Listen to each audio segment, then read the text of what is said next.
Okay, now turning to the Oscars, because despite the drama, history was made at this year's Oscars. Now, Ariana DeBose won Best Supporting Actress for her role as Anita in West Side Story.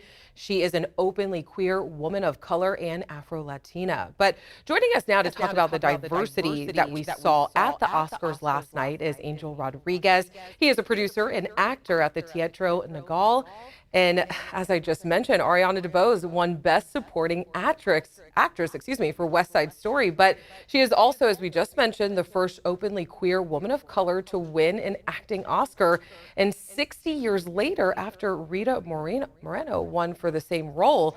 Now, this win, again, has prompted a conversation of representation at award shows, Angel. So why do you think that we haven't seen so much representation when it comes to not only the Latino community, but also other communities of colors at award shows like this?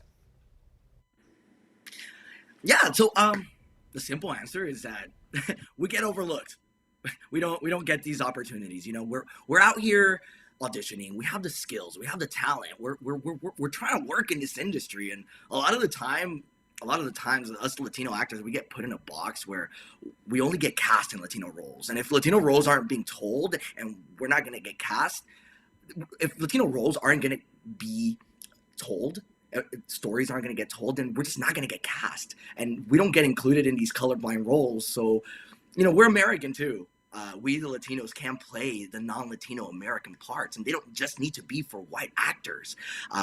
More opportunities need to be given to us, and we're gonna get, if that doesn't happen, we're gonna get stuck only playing Latino specific roles. And like you mentioned, only 2 Latina women have won the Academy Award in an acting category, 60 years apart, for the same role, Anita in West Side Story, and we're just not being represented proportionally, and it's sad.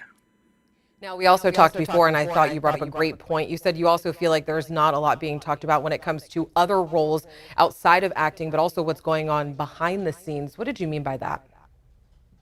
Yeah, so there's more than just acting in this industry. We don't hear about it much. People don't talk about it. There's fabulous Latino costumers and just people working behind the scenes. And if we think that the statistics for Latino actors in film and television is embarrassing, the statistics for Latino writers, producers, and directors is even more embarrassing.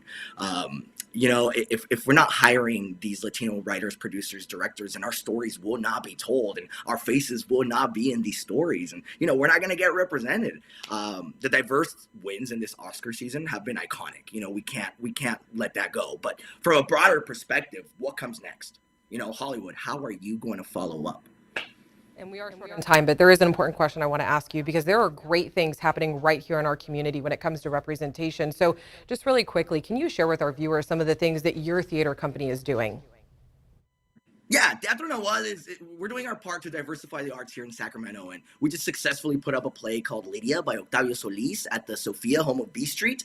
This happened a couple weeks ago, and we sold out every show. So we're actually going to be doing an encore performance in their larger space this summer, so stay tuned for that. But, we really want to diversify the arts here. And, we for one of the performances, we actually had an ASL interpreted performance because, again, we want to make sure that people know that theater is for everybody. Yes, absolutely. Angel, thank you so much. It was a pleasure speaking with you tonight.